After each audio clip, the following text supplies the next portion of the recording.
Surat dari Rasul Yakobus. Bab 1, ayat ke-27.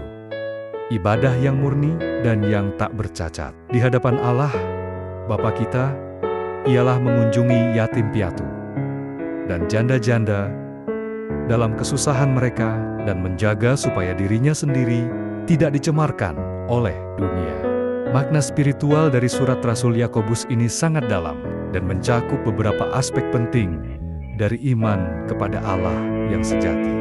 1. Ibadah yang sejati. Pernyataan ini mendefinisikan ibadah yang sejati dan murni di mata Allah.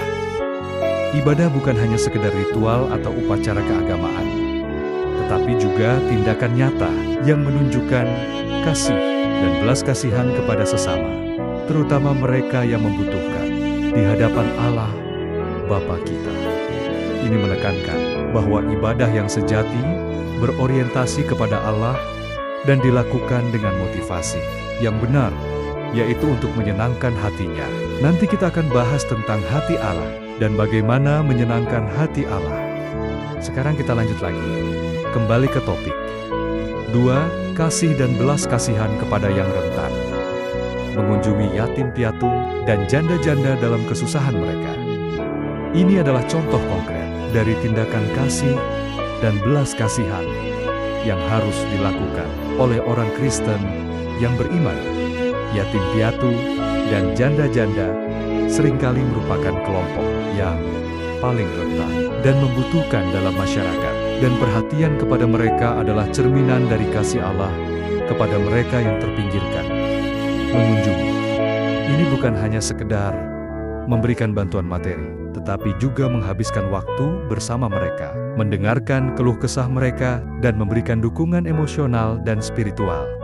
3. Menjaga diri dari pengaruh dunia. Ini menekankan pentingnya menjaga kekudusan diri dan menghindari pengaruh negatif dari dunia yang dapat mencemari iman dan karakter kita.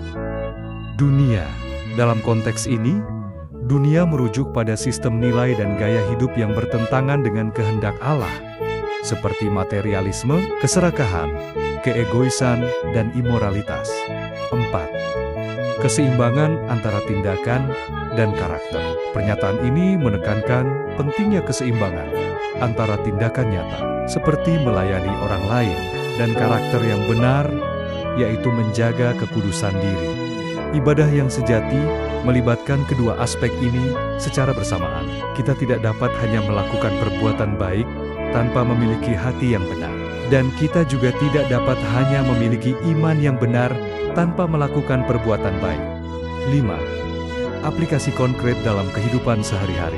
Melayani yang membutuhkan.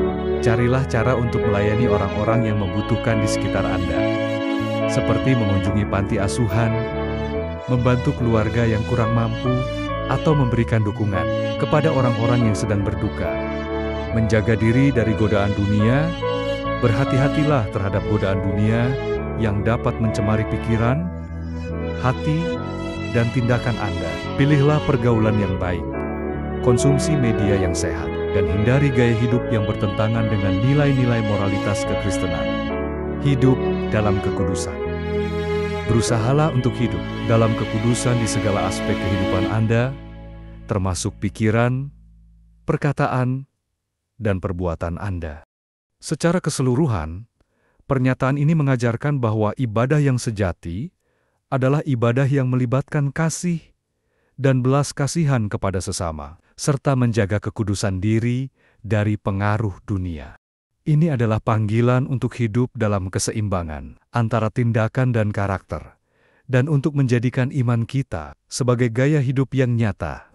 Selamat hari Minggu yang terberkati. Semoga bermanfaat dari apa yang kita pelajari hari ini, untuk menjadikan kita memiliki iman yang kokoh serta perbuatan yang baik, demi kemuliaan Tuhan Allah kita Yesus Kristus. Amin.